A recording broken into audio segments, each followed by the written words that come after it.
Committee, apologies for the delay. We were finishing up some voting in Commerce. We do have a few members that will be trailing from Commerce, and we want to go ahead and get started. Committee, are there any bill introductions? Representative Thomas. Thank you, Madam Chair. I have RS number 22-RS2988, the Student Achievement Accountability Act. All right, other introductions. Yes, Representative Estes. 2991. Tell us about it. Regarding barring incentives to recruit students to virtual schools. All righty.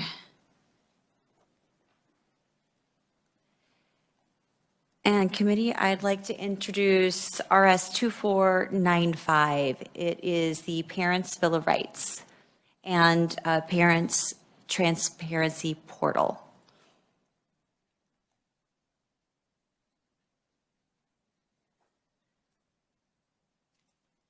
All right, any other bill introductions? So today, committee, we are going to be looking at a couple of budgets. We're going to do some recommendations tomorrow. Is that correct, Gabrielle? So if there are items in here that we need to make adjustments, then I would recommend putting those possible recommendations together for tomorrow's meeting, because we will be finalizing those recommendations tomorrow.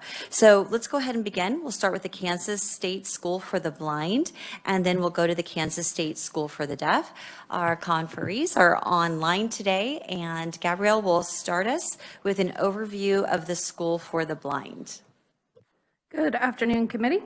My name is Gabrielle with Kansas Legislative Research. John Harding is the superintendent of the Kansas State School for the Blind, and he is actually here in person with us today. He provided written testimony and will answer questions. Our BA does look a little bit different this session, so I'm happy to take questions if there are any on the first few pages. I am going to skip forward to page 6 to start with fiscal year 22.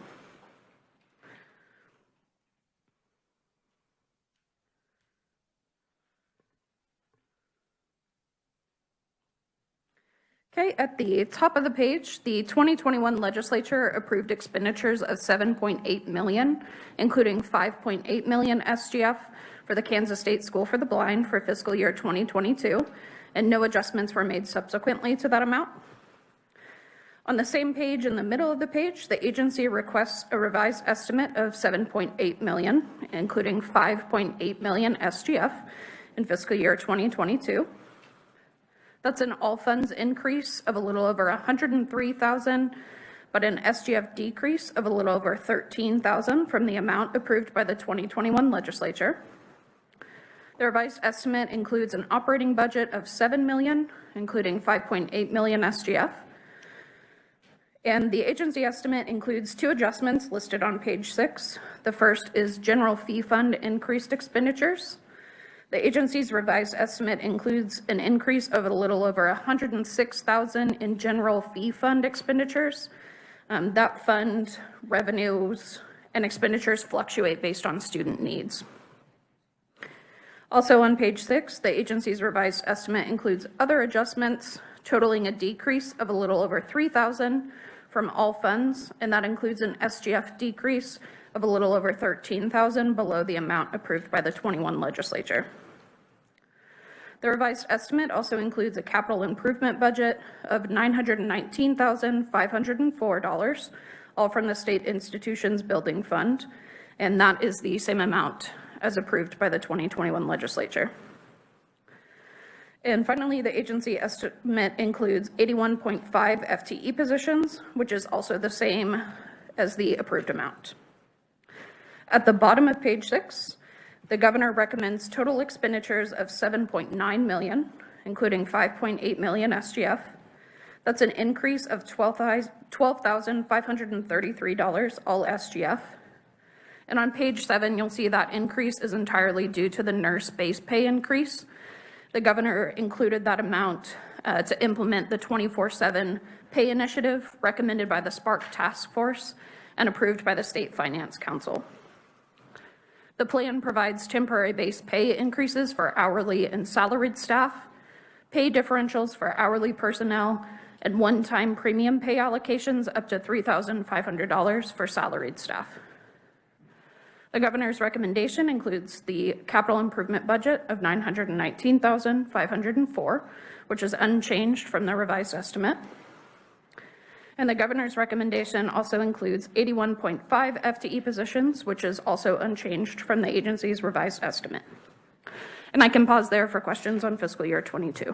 Any questions? Let's go ahead and move to 2023. You'll see on page 8, we just included a table that compares the agency's revised estimate to fiscal year 2021 actuals. I'm happy to take questions on that, but I'm going to move to page 9. In the middle of the page, the agency requests $8.6 million, including $5.9 million SGF for fiscal year 2023. That's an all funds increase of a little over $699,000, including an SGF increase of a little over $63,000 above the fiscal year 22 revised estimate. The agency request includes the 3 adjustments listed on page 9, the first being teacher salary increases.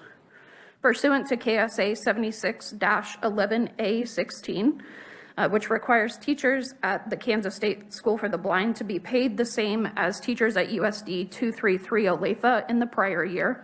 The agency's request includes $48,519 for teacher salary and wage increases for fiscal year 2023. And that is a 2.5% increase from fiscal year 22. The second bullet on that page is capital improvement project estimates. The agency request includes $1.5 million for capital improvement project expenditures, which is an increase of a little over $615,000 above the fiscal year 22 revised estimate. The increase is primarily due to the agency's budget submission. It included an error that had the rehab and repair base of $265,000 twice in the budget. The remaining increase for capital improvement projects were planned increases, including $283,235 for elevator upgrades in the Brighton building. And under number 3, the agency request includes other adjustments totaling a little over $35,000, which primarily reflects increased contractual service expenditures to reflect a return to pre-COVID pandemic travel and tuition increases. Still on page 9, there's a quick overview of the capital improvements budget. Again, there's that increase due to the rehab and repair being put in twice in the budget. And the agency request also included 81.5 FTE positions, which is the same as the fiscal year 22 revised estimate. Moving to page 10. The governor recommends total expenditures of $8.4 million, including $5.9 million SGF for fiscal year 2023. That's an all funds decrease of a little over $220,000, including an SGF increase of a little over $44,000 from the agency's fiscal year 2023 request. It includes the 3 adjustments listed on page 10, the first being the additional teacher salary increase. The governor's recommendation includes an additional $21,000 SGF to fund the statutory salary increases for teachers. The agency's fiscal year 2023 budget request included total expenditures of $50,000 for that purpose. However, USD 233 Olathe subsequently completed teacher salary negotiations, which required an additional $21,000 above the fiscal year 2023 agency request. Therefore, the governor recommends $71,000 SGF to fund those statutory required teacher salary increases. Bullet point number 5 on page 10, the governor recommends adding $23,275 SGF for fiscal year 2023 to continue the 24/7 pay initiative recommended by the Spark Task Force and approved by the State Finance Council. For fiscal year 2023, the plan provides a continuation of the temporary base pay increase as well as temporary pay differentials for hourly personnel. And finally, on page 10, number 6, the governor's recommendation includes a decrease of $265,000, all from the SIBF for fiscal year 2023, and that decrease is due to the correction of that budget submission under the rehab and repair budget. And the governor's recommendation includes 81.5 FTE positions, which is unchanged from the agency's fiscal year 2023 request. And I'd be happy to pause there for questions. Go ahead and continue, Gabrielle. That's actually all I have. The remaining pages are just program information, so I'd be happy to take questions on fiscal year 22 or fiscal year 23. Yes, Representative Hoy. Thank you, Madam Chair.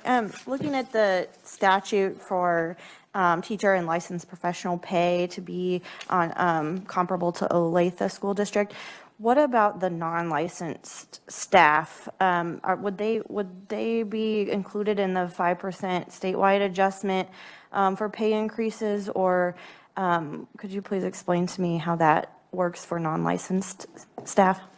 Sure. So my understanding of the governor's recommendation for the 5% increase is that it does not include the Kansas State School for the Blind and the School for the Deaf. We can double check though on those non-certified staff. And on page 12, if you would, Gabrielle, would you just highlight again or review the administrative service increase that hit around 2021 and dipped back down? What was attributed to that? It leveled right back out, so just a refresher. Sure. There is a decrease in fiscal year 22, primarily attributable to the decrease in salaries and wages due to vacant positions from fiscal year 21. There's also a decrease in contractual services due to a shifting of expenditures to instructional services, which was partially offset by increased expenditures for legal fees.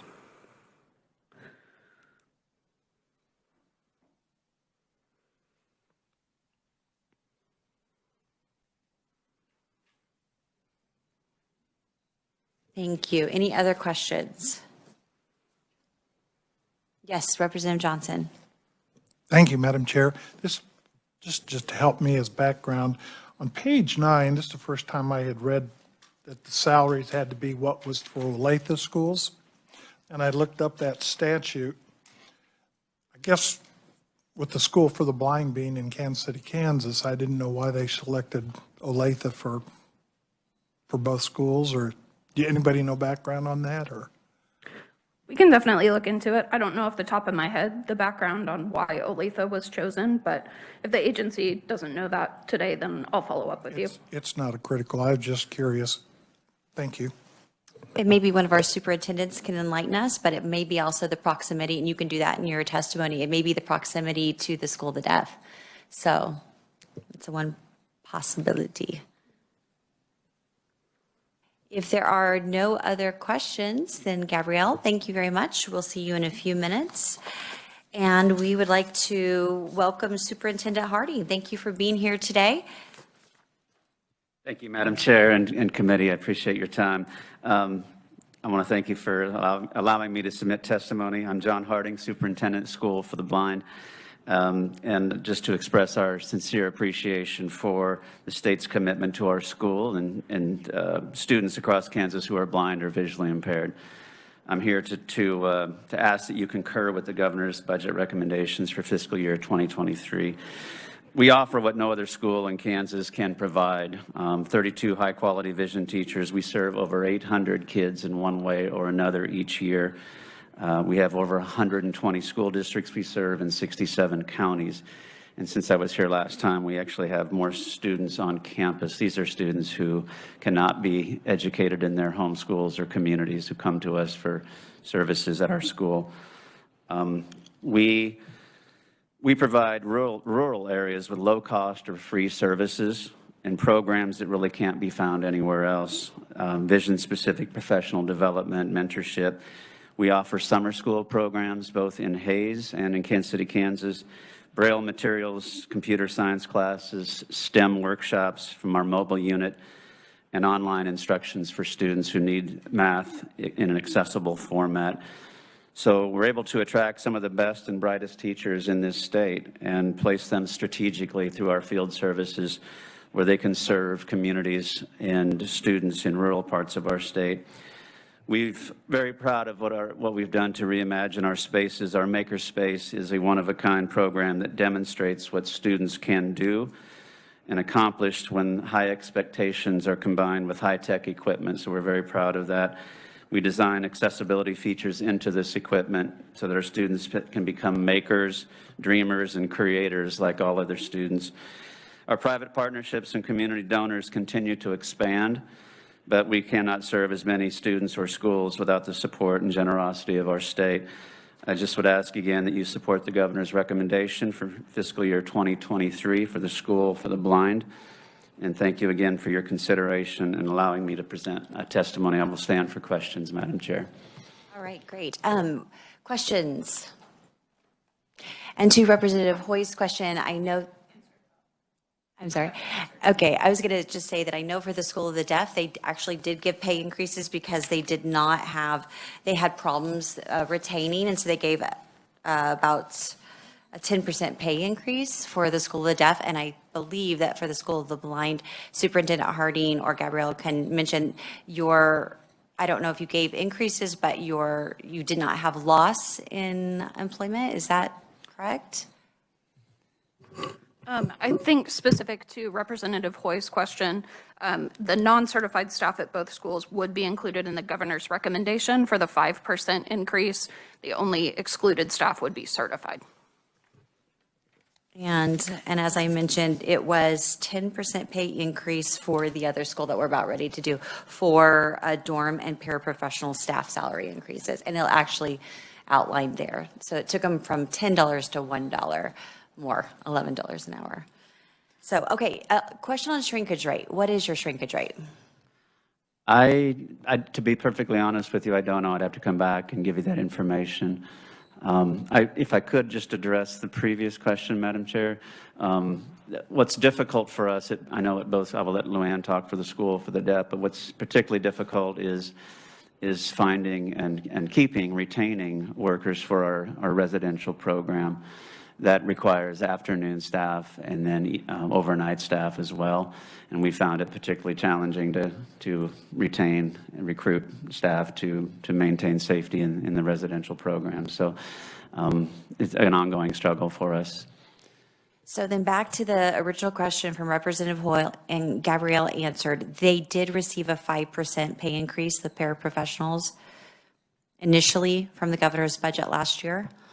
It's included in the governor's recommendation for this coming fiscal year. Okay. So it's currently included under the governor's recommendation, but hasn't been approved. Okay. All right, any other questions? All right, thank you, Superintendent Harding. I'll make sure to get your question answered about shrinkage rate. That'd be great. Thank you.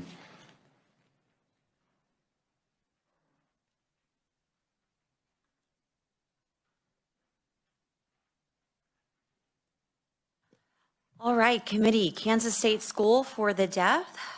And Gabrielle, if you'll walk us through it, thank you. Sure, and I'll also mention Luann Barron, the superintendent, is available online. She provided testimony and she'll be available for questions as well. I will again start on page 7 with fiscal year 2022. The 2021 legislature approved a budget of $11.7 million, including $9.6 million from SGF for the Kansas State School for the Deaf in fiscal year 2022, and no adjustments were made subsequently to that amount. The agency requests a revised estimate of $12.5 million, including $9.6 million SGF in fiscal year 22. That's an all funds increase of a little over $763,000, but an SGF decrease of a little over $23,000 from the amount approved by the 2021 legislature. On page 7, you'll see the 3 adjustments included in the agency's request. The first is the Language Assessment Program Phase 3 implementation. The agency's revised estimate includes an increase of $545,738, all from special revenue funds, transferred from KDHE and KSDE from unused funds in fiscal year 2021. Number 3, the agency's revised estimate includes a decrease of $110, all from the State Institutions Building Fund to partially lapse SIBF funding reappropriated from fiscal year 21 to fiscal year 2022. And the agency's revised estimate includes increased expenditures from special revenue funds to reflect increased revenue to the General Fee Fund and Universal Newborn Screening Fund. The General Fee Fund increase is primarily due to an increased number of students with additional assistance, while the Universal Newborn Screening Fund increase is due to a carryover of COVID funding from fiscal year 2021 to fiscal year 2022. At the bottom of page 7, the revised estimate also includes a capital improvements budget of $1.2 million, all from the State Institutions Building Fund for fiscal year 2022. That is the same amount approved by the 2021 legislature. And the budget also includes 143.5 FTE positions, which is the same as the approved amount by the 2021 legislature. Moving to the top of page 8, the governor recommends expenditures of $12.5 million, including $9.6 million SGF in fiscal year 22. That's an SGF increase of a little over $17,000 above the agency's fiscal year 22 revised estimate. And that includes the one adjustment listed on page 8. The governor recommends adding $17,833, all SGF, in fiscal year 2022 to implement the 24/7 pay initiative recommended by the Spark Task Force and approved by the State Finance Council. The governor concurs with the agency's fiscal year 2022 capital improvements revised estimate and concurs with the agency's FTE request of 143.5 FTE positions. I'm happy to take questions on fiscal year 22. Any questions on fiscal year 22? Representative Estes. Can you please remind me what we did on testing last year? It seemed like part of that was not funded in the governor's budget, and did we fund everything they were looking for on that last year? For some clarification, is it testing for the language assessment program? There's a breakdown of that on page 13. So it was included in last year's budget.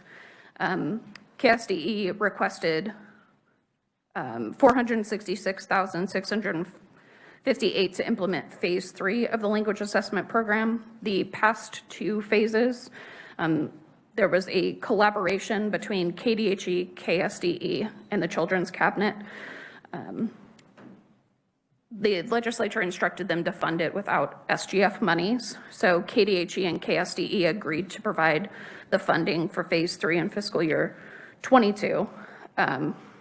KSDE absorbed it was a little over $210,000 to implement phase 1 and phase 2 with grant funding for the initial 2 phases. Thank you. All right, you may proceed.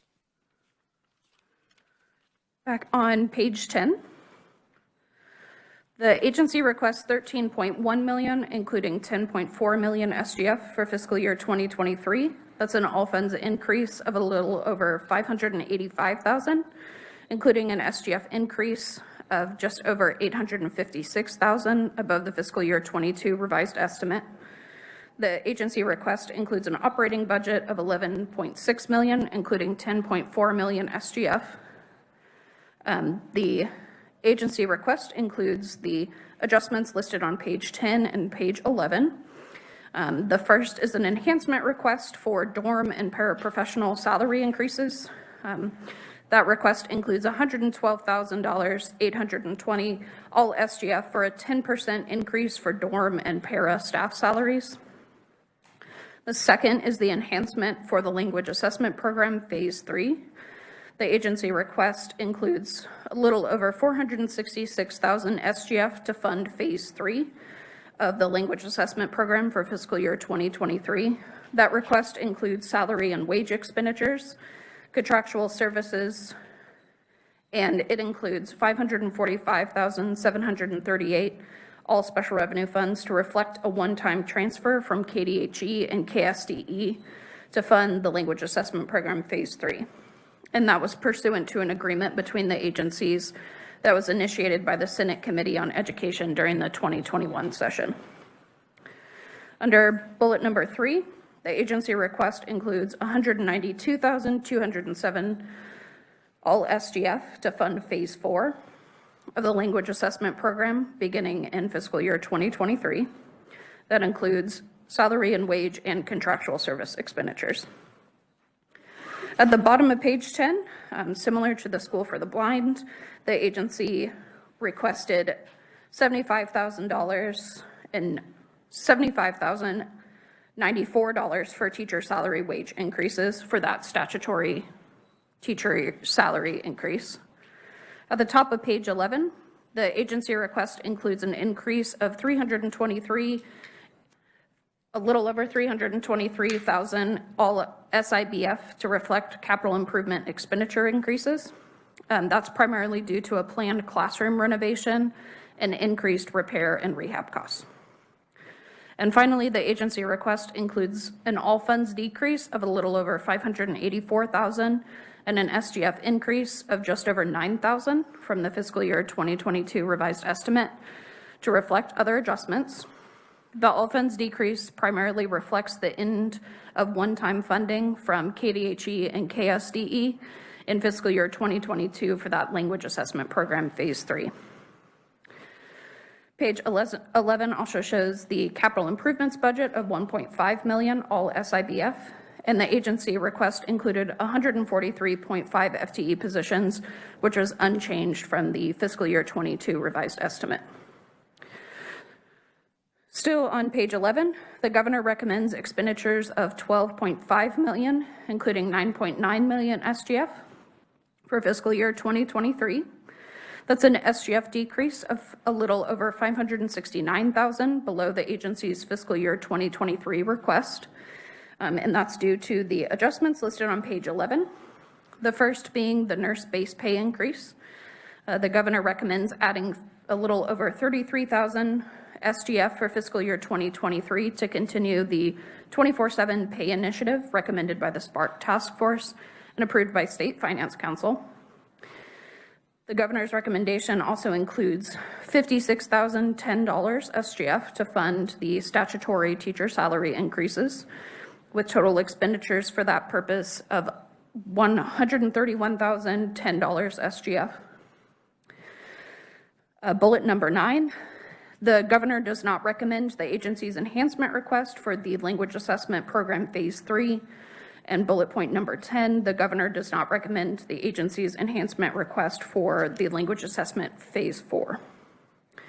The governor did concur with the capital improvements budget and concurred with the agency's request for 143.5 FTE positions for fiscal year 2023.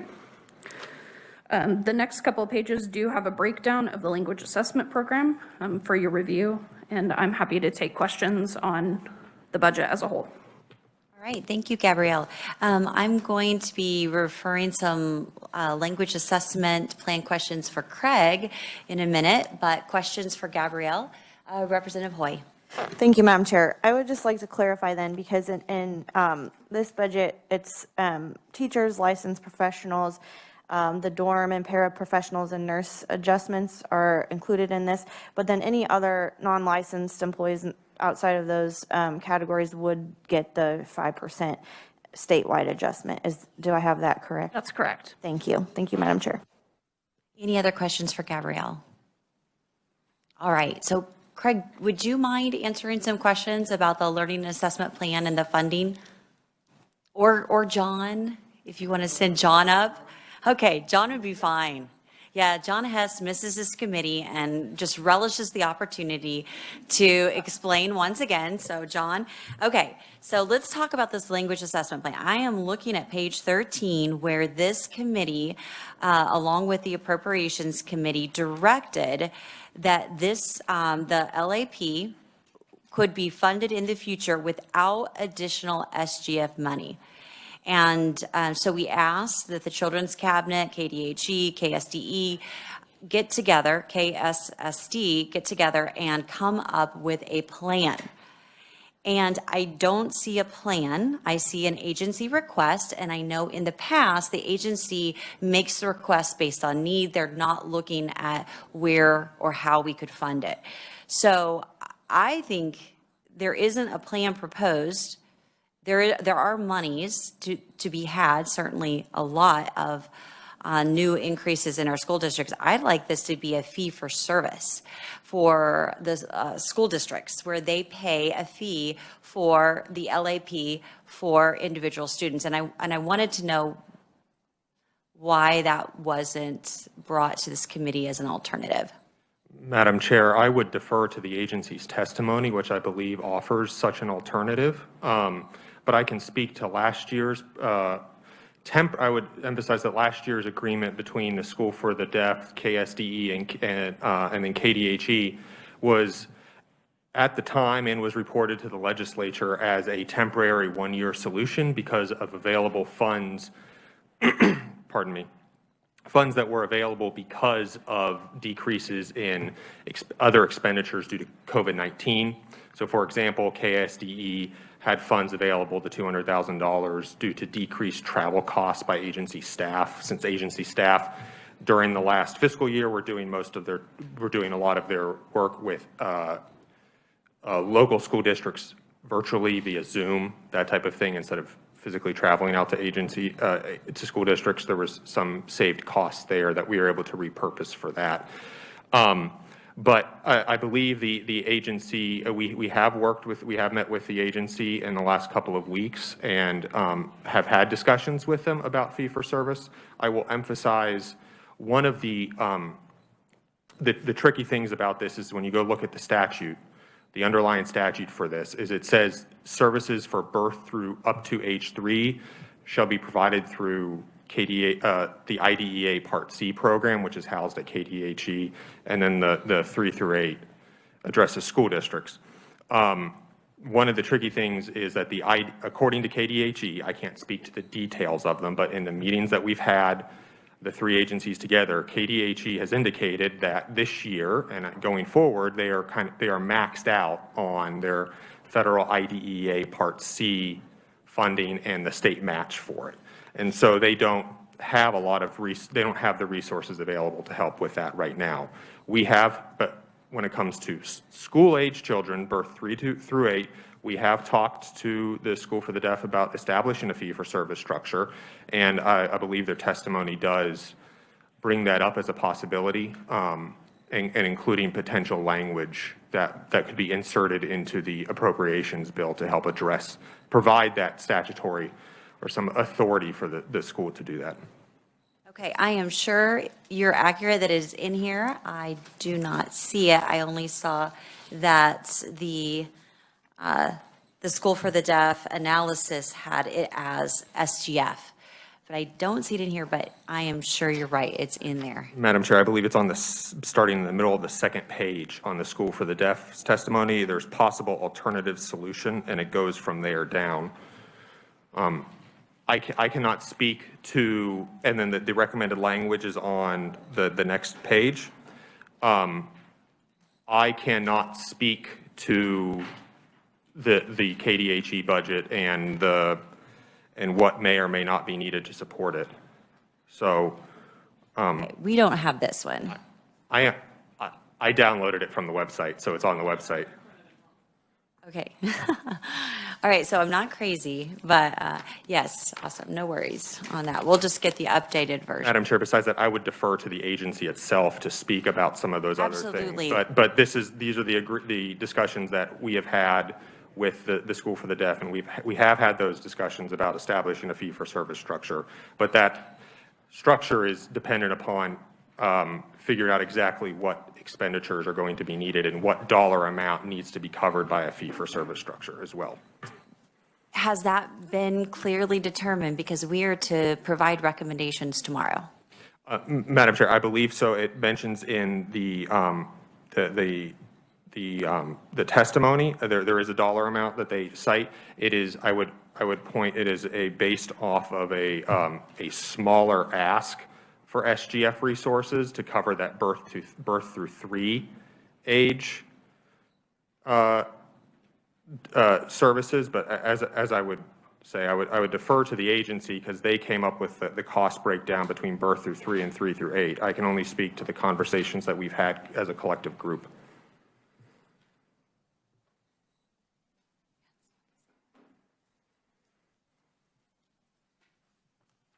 A lot of papers floating around here, so, all right. Well, thank you, John.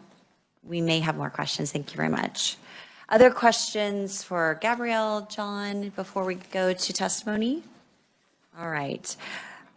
Committee, we have Luann Barron, the superintendent of the Kansas State School for the Deaf. She is on WebEx. I think Jeanette may also be, but welcome, Luann, and you might be able to provide some answers to help us find the best solution that's not state general fund for the implementation of the language assessment plan.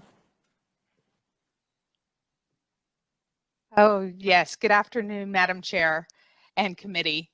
Thank you so much today for your time. I'm sorry I'm unable to be there in person, but I appreciate the opportunity to attend virtually. So I want to thank the legislature for your ongoing support for both the Schools for the Deaf and the Schools for the Blind. In addition to supporting Kansas, the students in Kansas statewide, that is so critical to keep schools operating. First, I know John Hayes has already addressed some bigger background, and he explained it quite well.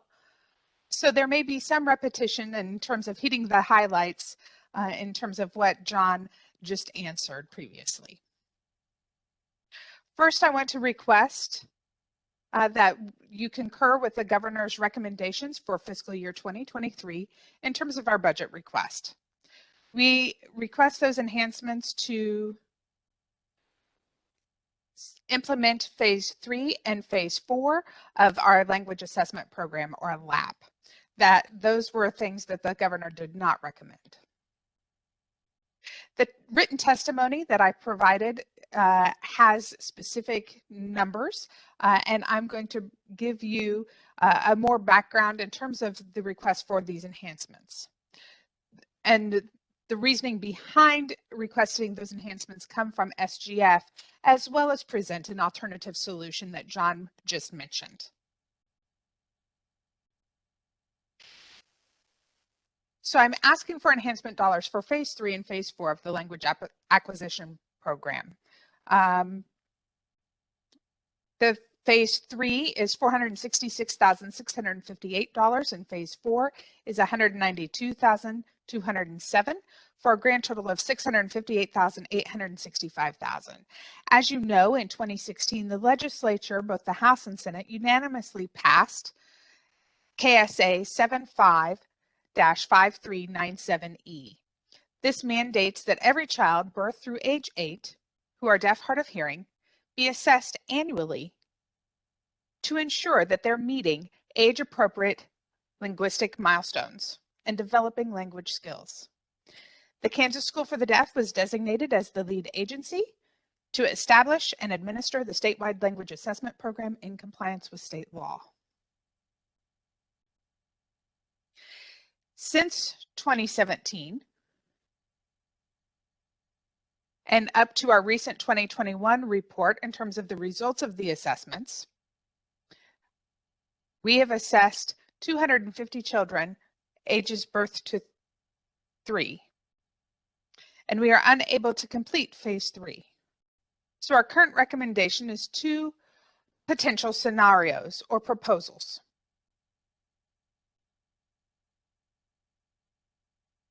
We're requesting $466,658 for phase 3 to implement that, which was supposed to have been implemented in 2021, but due to COVID and previous lack of funding, we were unable to expand those assessments to all children statewide. So we continued with phase 2, and that was what we were able to do budgetarily, and we continue to provide these services to children statewide. In fiscal year 2022, KDHE and KSDE and KSD agreed to fund phase 3, with both of those agencies informing us that this funding was only a one-year commitment, that they were unable to find other ongoing budget, but this was shrinkage due to reduced travel expenses due to COVID. So again, to emphasize, that was a one-year temporary agreement. So I stand before you now looking for more sustainable funds for phase 3 of LAP, which is the request for the enhancement dollars. I'm also requesting phase 4 dollars in the amount of $192,207 because we are delayed in the implementation process by 1 year. So that's the difference between phase 3 and phase 4. Our goal is to reach 400 children by the end of 2023. We're also requesting the total amount requested is $658,865 to provide sustainable and long-term funding statewide throughout FY23.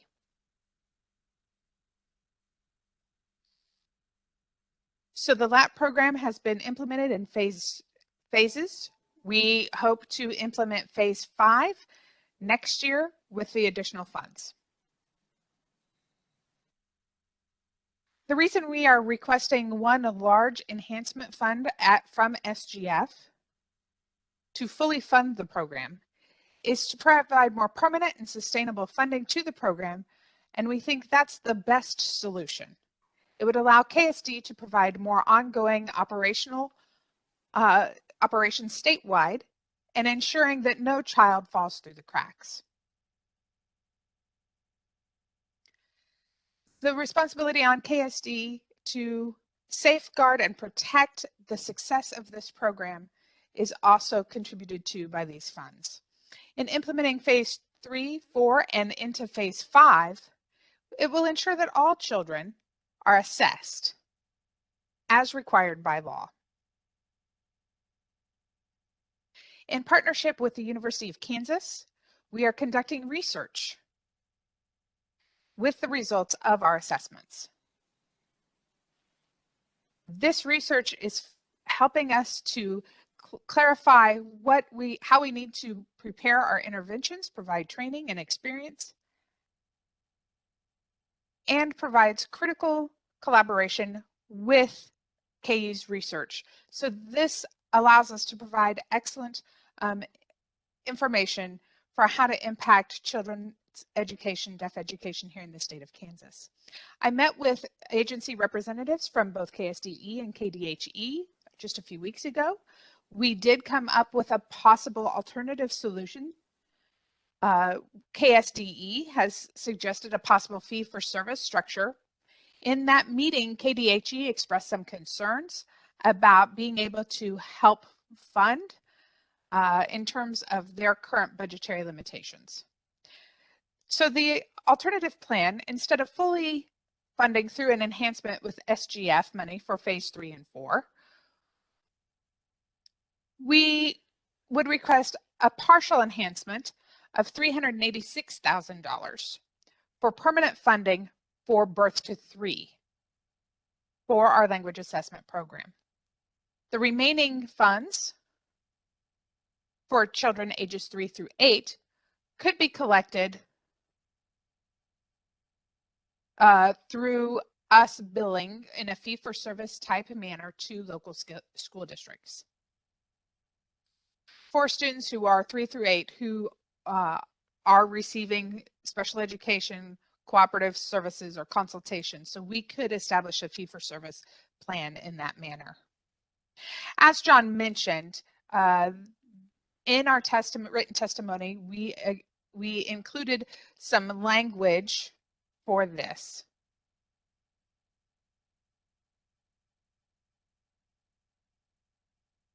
This temporary funding was only available from KDHE and KSDE for 1 year due to excess from 2021 that was allowed to be utilized during FY22. ongoingly, we're not going to be able to receive these monies from Part C from KDHE because it would require them to take monies from their current allocations for serving all children with disabilities and could create some ongoing issues. For children ages 3 through 8, we could do the fee for service, but for birth to 3, we're unable to do a fee for service in the same time, in the same way.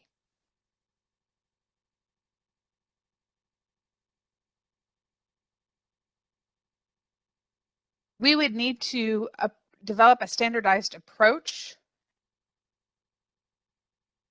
as well as have billing. And so this would provide equitable services for both local schools as well as schools throughout the state. There would be some travel costs as well. The assessments done locally may be different. With a billing structure and process, that would require us to need an additional billing staff member to help run and collect, to develop invoices as well as keep track of payments received. So we would need to hire a part-time staff for that, and that would be a part of the fee-for-service structure. Billing the school districts, if we're talking about a specific number of students in terms of the number of students that we assess, ages 3 through 8, we estimate that there are approximately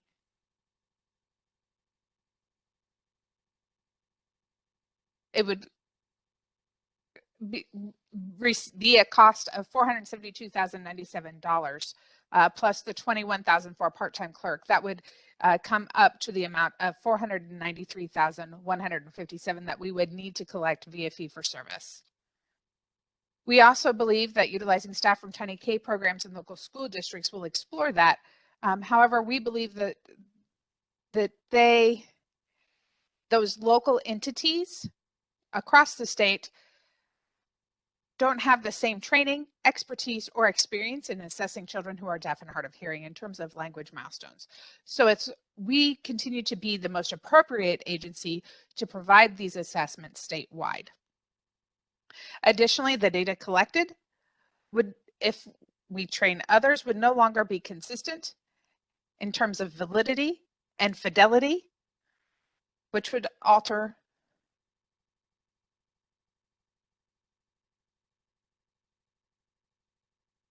So in terms of doing it with our staff, it ensures that children receive appropriate assessments from highly qualified staff, as well as the legislature to receive accurate data in return. We do have some language if we work towards establishing a fee fund. So provided that the Kansas State School for the Deaf is hereby authorized to assess and collect a fee from unified school districts,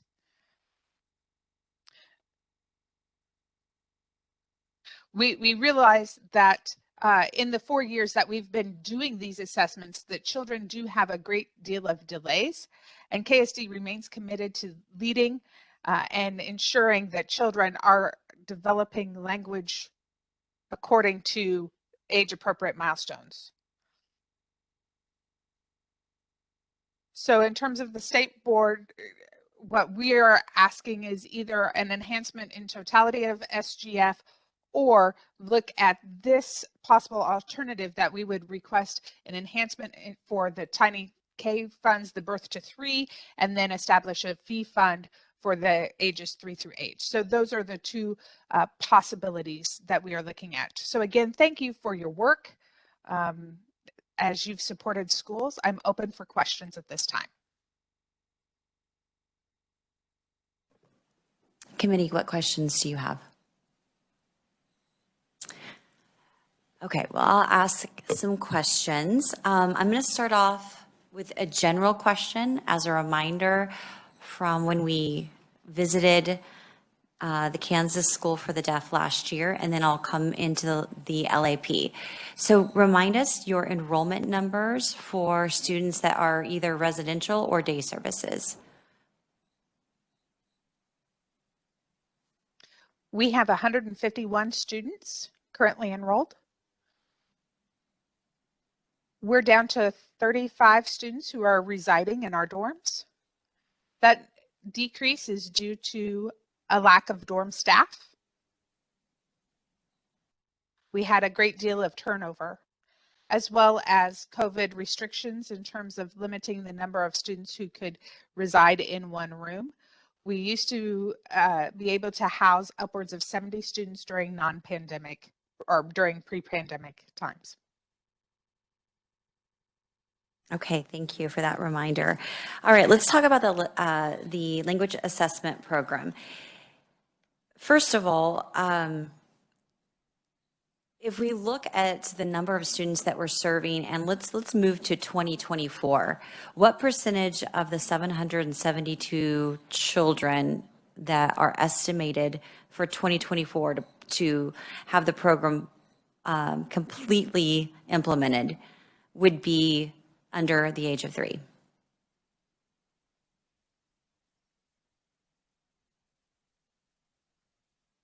I'm not sure I understand your question. Let me see if I can figure that out. In terms of the number of students that we would assess statewide, our best estimate for kiddos birth to 8 is 772 children. We suspect that number is actually higher. I want to back up just a little bit in terms of the services that we provide statewide. We currently provide services to over 600 students statewide through our outreach department in birth to 21 age categories. The LAP program focuses on birth to age 8. So we have already assessed over 100 children at this time, and there's still 600 to 700 more students out there who need to be assessed. That's why we have implemented the program in a phased approach. In terms of receiving full funding through phase 5, we believe that would allow us to assess at least 772 children across the state. Did I answer your question, Madam Chair? You're getting close. Well, let's back up. Let's look at phase 4. The goal is to reach 400 children. And for those that are under 8, you're assessing them every year. Is that correct? That's correct. Okay, so 400 children, and for phase 4 of that, the request is that those birth to 3 would be funded at $386,000. What does that equate to in terms of the percentage or number of students or children that are 0 or under 3? I'm sorry, under 3.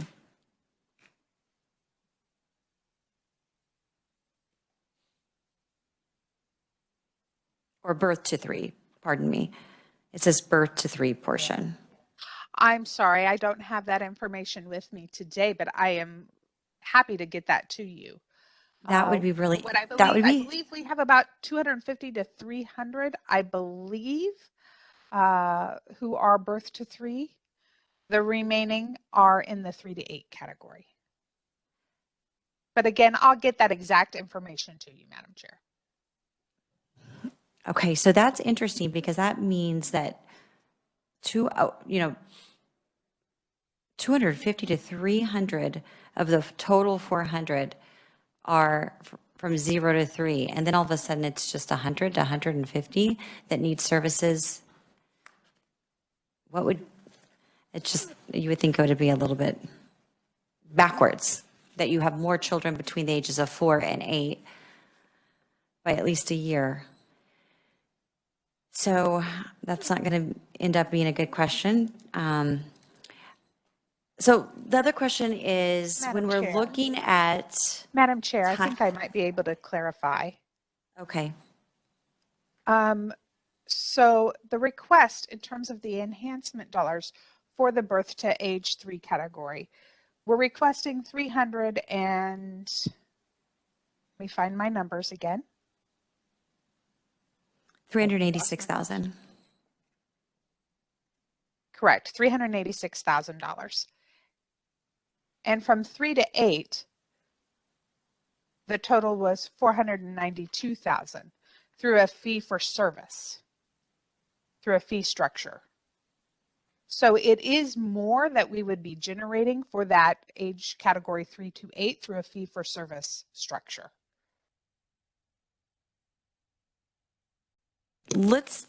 Just to be really clear, because we don't have a lot of time in terms of reporting out to appropriations and providing recommendations in this committee tomorrow. Because as I'm looking at the testimony, it says 386,000 to fully fund the birth through 3 portion. And then we have it below, it says ages 3 to 8. So which is it? Are the schools potentially going to do fees for service ages 3 to 8, or is there an overlap for some students that may be at home and not at the public school? So there's the overlap between 0 and 3 and 3 to 8.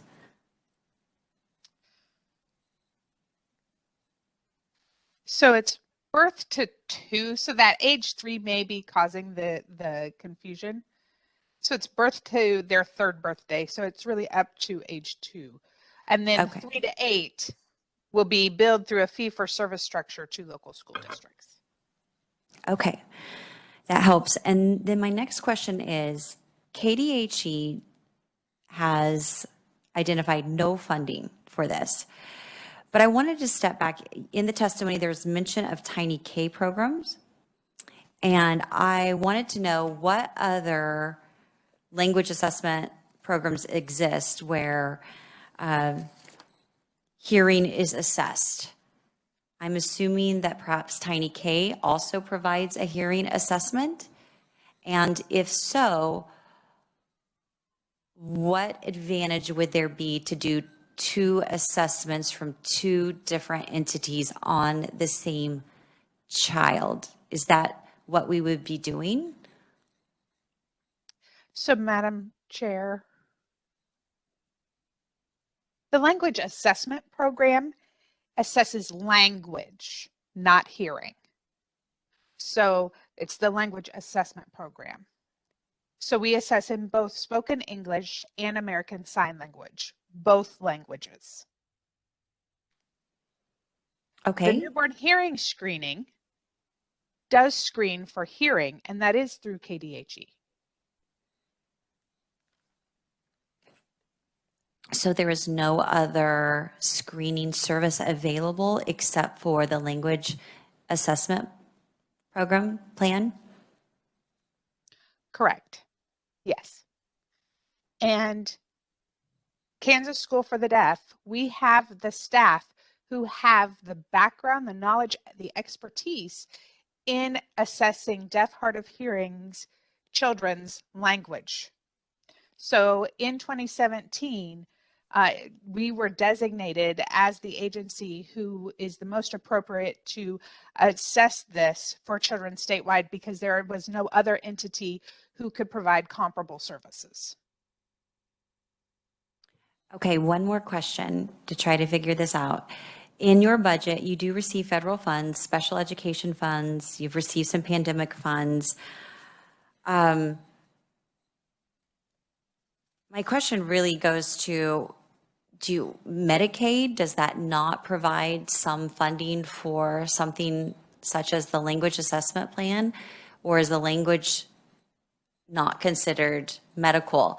I'm just trying to understand that there are no federal funds that could be matched or leveraged for this. It just doesn't seem to make a lot of sense that we have a language assessment plan and it's not being leveraged with federal dollars. And KDHE says they have none. So I'm just trying to find out why and look for other ways to leverage this.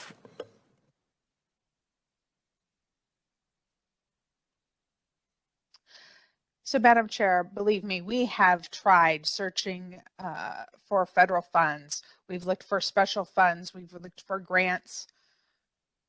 We're not eligible to receive a lot of those federal funds and grants because we are designated as a state agency. So having that label of state agency prevents us from accessing other special education federal funds.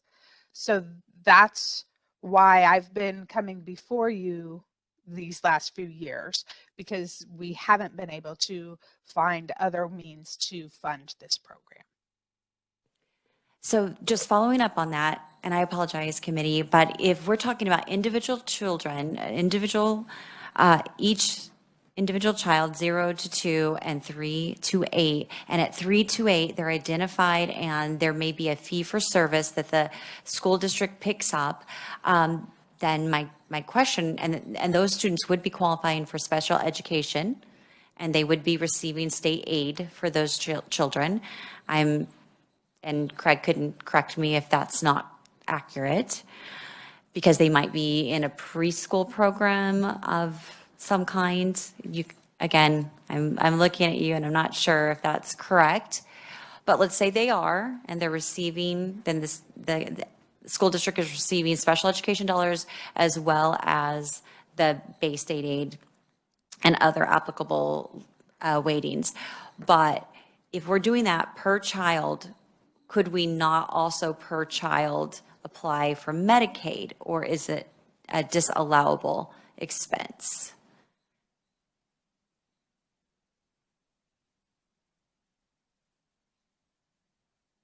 This is Luann, Madam Chair. I'm not sure I have the answer for that. Craig may have the answer for that question. John? Craig's sending John.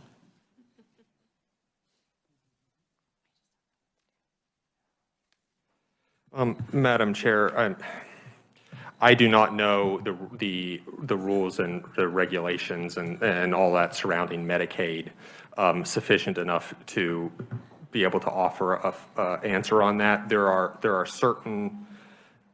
some certain medical services that a special education child might get that might qualify for Medicaid if they are eligible for Medicaid, but I don't know the extent of those. For these types of this type of situation. So I apologize, but that's a little bit beyond my purview, and I would defer to somebody in the Medicaid over at KDHE who knows Medicaid better than me. Representative Penn. Thank you, Madam Chair, for the opportunity, and thank you all for your testimony today. I guess my question would be for the screen. You made mention of some of the FTE positions that you need funding for. It sounds like some of them are admin or payroll, I think you mentioned. How many of these positions have you looked at that you can find a technological solution to, vice the hiring of another professional and all of the expenditures that come along with? What has been your analysis of that? How many of those positions could actually find a technological solution to cut costs?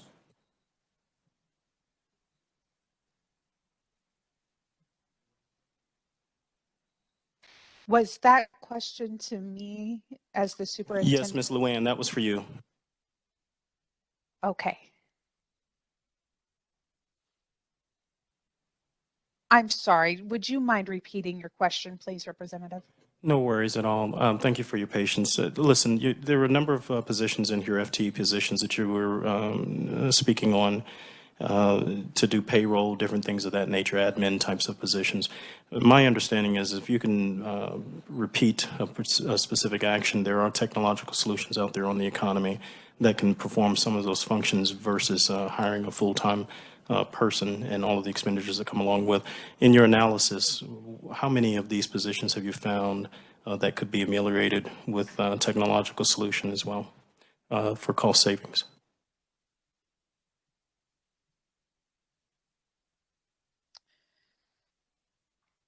We currently have 143 positions, but not all of those positions are full because we don't have the budget to fulfill all positions.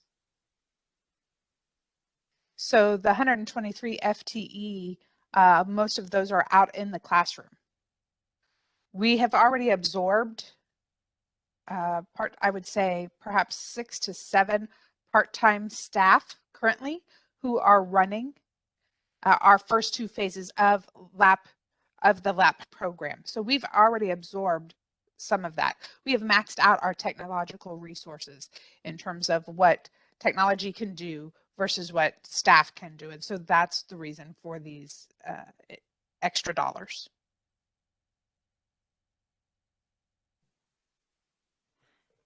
Okay, committee, any other questions? All right, well, we appreciate your testimony today, Luann, and we hope that we can figure out a good solution that works for the continuation of the language assessment plan. And if, let's see, what else do we have on our agenda today? And then two things real quick. Craig and John, if you would hang out for just a few minutes, maybe we can talk about this. And then I do need a motion to approve the minutes. I have a motion and a second, Representative Thomas, and a second by Representative Johnson. All those, any questions, comments, further discussion? All right, all those in favor, say aye. Aye. Any opposed? Motion carries. All right, committee, also notice that we will be meeting again today or tomorrow and Wednesday. Next week, prepare for a very full week as we work bills, and that would include Thursday as well. We are adjourned.